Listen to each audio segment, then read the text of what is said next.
आवाज आपकी, खबर हमारी। आप देख रहे हैं न्यूज 24 उल्लासनगर। 3 वर्षीय बच्ची की अधजली लाश मिलने से उल्लासनगर में सनसनी।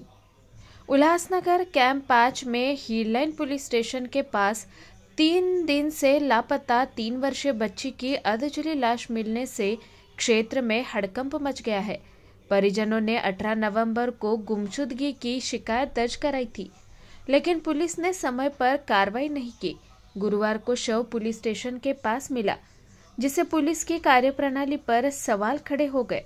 डीसीपी सचिन गोरे ने बताया कि पोस्टमार्टम रिपोर्ट के बाद ही सच्चाई सामने आएगी। स्थानीय निवासियों ने पुलिस पर लापरवाही और अपराधियों को शह देने की आरोप किया है। मामला क्राइम ब्रांच को सौंपा गया है।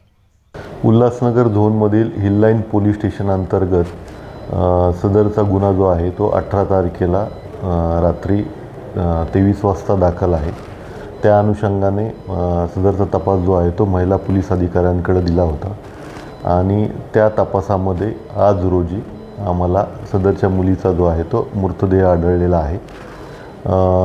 त्या अनुषंगाने आम्ही पोलीस स्टेशनचं डीबी पथक, क्राइम ब्रांच आणि पूर्ण झोनमधले जे इतर अधिकारी आहेत यांच्या अनुषंगाने पुढील तपास करत आहोत। सध्या जो मृतदेह आहे तो पीएमसाठी आपण पाठवत आहोत। पीएम नंतर आम्हाला मृत्यूचं जे आहे ते एक्झॅक्ट कारण जे मिळेल त्या अनुषंगाने पुढील तपास करण्यात येईल। 2 दिवसांपासून ती बेपत्ता आहे। जवळपास 3.25 वर्षाची ती मुलगी आहे। काही प्राइम ऑफिसर अजून तपासात निष्पन्न झालेले नाही आहे। पोलीस पुढील तपास करत आहोत।